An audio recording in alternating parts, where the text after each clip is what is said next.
Look, we think it's time we had a chat about your problem. It's okay to admit it, we're all friends here, but we need to talk about the elephant in the room. It's all the looting. Hey, we've all done it. We understand how alluring it is, chasing those blues, purples and golds. Honestly, it's a self-destructive habit. You grab one drop, then level up, and suddenly your new equipment is already underpowered and you have to go back to the grind just to top up your stats. And before you know it, you've spent days in that loot cave, killed the warrior more times than you can count, and your front room looks like an episode of Hoarders. But together, we can get through this. We can help you quit the junk and the legendaries and the crafting materials and get clean, just as soon as we're done getting that last piece of gold armor in these deeply satisfying looters, that is. I'm Ben from TripleJump, and here are 10 loot-heavy games for Unashamed Hoarders. Number 10. Monster Hunter World. The insane species extermination of Monster Hunter World is hugely popular for those who enjoy the thrill of the hunt.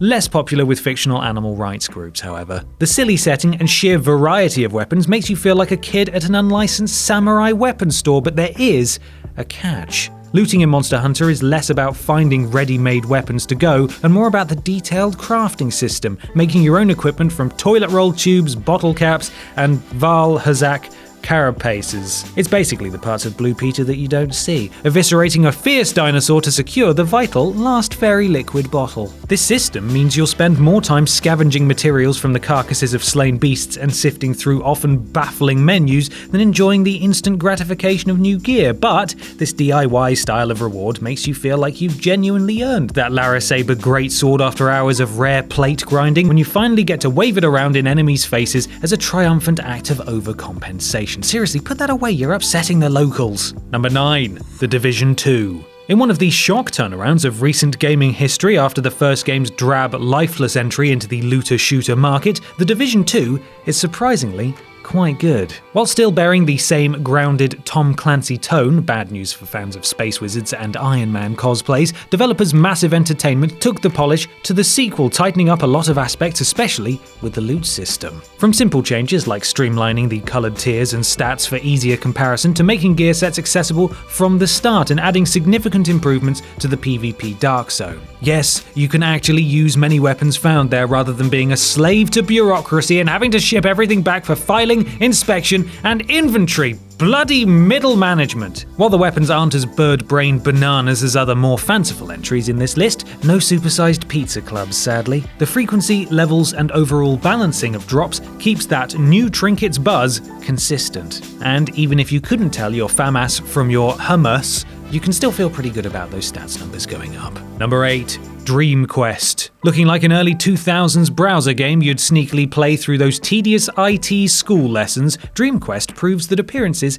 can be very deceiving. This surprisingly addictive title, released in 2014 on mobile and tablet and on Steam 2 years later, featured a compelling blend of card game and roguelite adventure, but the burning question is, where's the loot? Well, your fix for drops comes with new cards, building up your deck as you traverse through a maze ripped from an MS Paint fever dream. Yeah, the card designs won't win any art prizes anytime soon, but the deeper you delve, the deeper the combat becomes, and the more you start worrying about the next card that could make or break your deck. This unique roguelike inspired titles like Slay the Spire and Monster Slayers, and the creator, Peter Whalen, even went on to work for the Hearthstone team, developing the popular Kobolds and Catacombs expansion. Not bad for a game that looks like it could have been made in a computer room after school.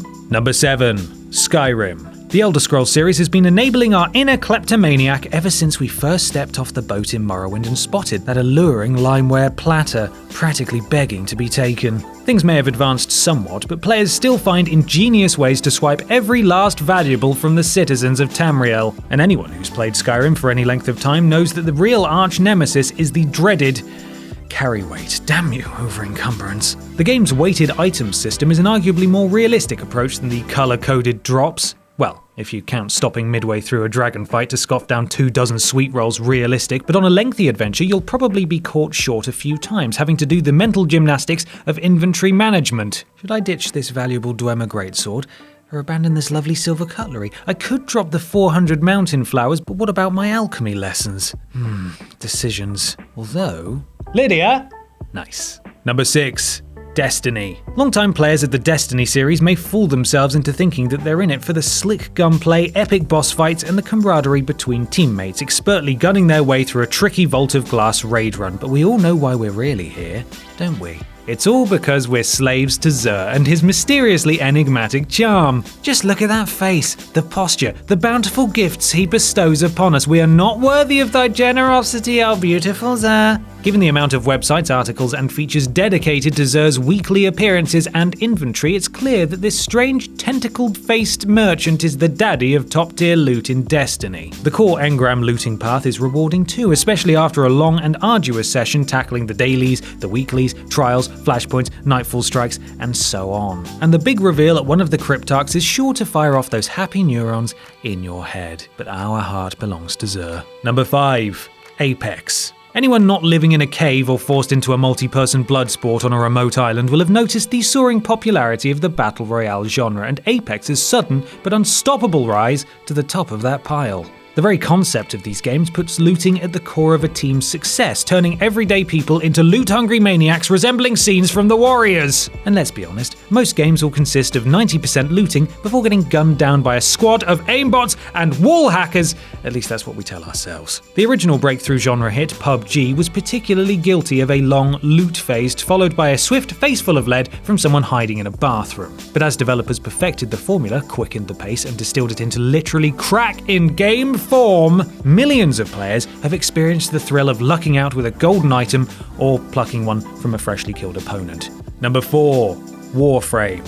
Warframe has undergone plenty of changes since its initial release in 2013. Constant care from developer Digital Extremes have seen it evolve from a collection of procedurally generated levels to a persistent universe with wider open areas, story-driven quest lines, and deep crafting mechanics. Not to mention the epic free-flowing combat, regularly performing poetic dances of death like Neo on steroids. This is a densely packed experience with plenty of shiny things to be shooting for. 300 guns, 57 different Warframe suits, 50 million registered players, and a crafting system that'll require you to be jacked into the matrix of Wikipedia entries all means there's plenty of looting to be had here. The focus of our hoarding is around crafting materials and equipment mods. Even something simple like a shiny metal grate needed for a rare blueprint is enough to get our inner Scrooge McDuck rubbing his hands with glee. Most of the weapons are viable even in the late game, as weapon variance is reflected in the gameplay, not just in the stats screen, meaning you'll be spending hours pirouetting and spinning past enemies,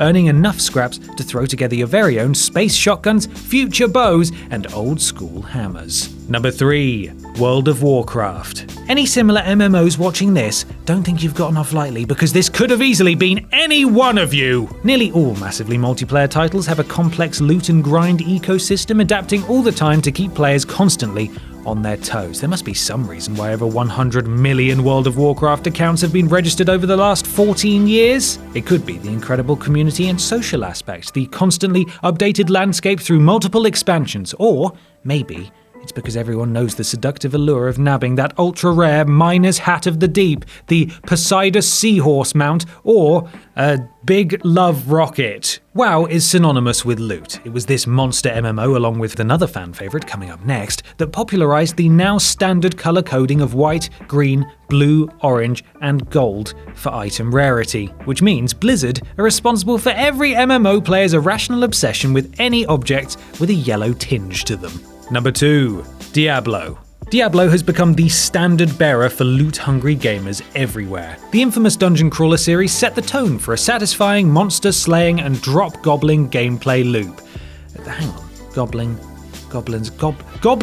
Not those damn sadistic treasure goblins! These smug little buggers run around with sacks of golden goodies, tempting us into chasing them across entire levels before getting us surrounded by enemies, caught with our trousers down, and killed in seconds. Perhaps it's a life lesson. Chasing the dragon always comes at a risk. But that doesn't mean we're going to stop doing it. The splendour of Diablo isn't just in the gratifying combat or the buttery smooth vocal chops of Deckard Cain. Stay a while and listen. But also in the constant drip feed of new shinies to buff up your build. Numerous other titles have taken this hack, slash and loot formula in different directions, from Path of Exile's vast customization to Torchlight's uniquely vibrant aesthetics, but it's the classic formula and the chance to enact revenge on those damn goblins that makes it hard to stay away from Diablo. I condemn your kind and all you stand for. Well said, Deckard. Number 1.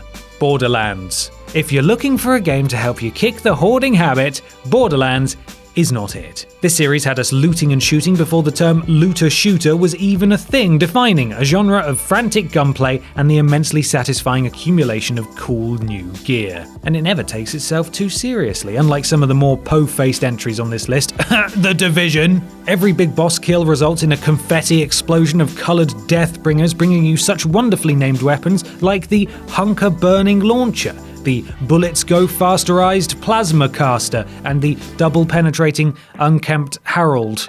Innuendo! Playing through Borderlands is like a never-ending conveyor belt of awesome, consistently rewarding you with new upgrades to your arsenal, and there's plenty to choose from, boasting a world record 17.5 million different guns, thanks to the procedurally generated system, with many weapon varieties offering a new twist or surprise, from elemental effects to shooting guns instead of ammo, and even talking weapons with annoying running commentary. Where's a silencer when you need it? The only catch is that everything in the world is up for grabs, not instanced per player, which is not ideal when the zero in your team keeps cloaking away from a battle to steal our loot while we're fighting the boss. We can see you!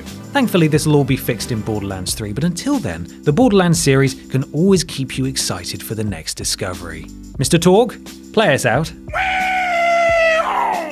And that's our list. Now, doesn't it feel better to get all that out in the open? Tell us your looting confessions in the comments below.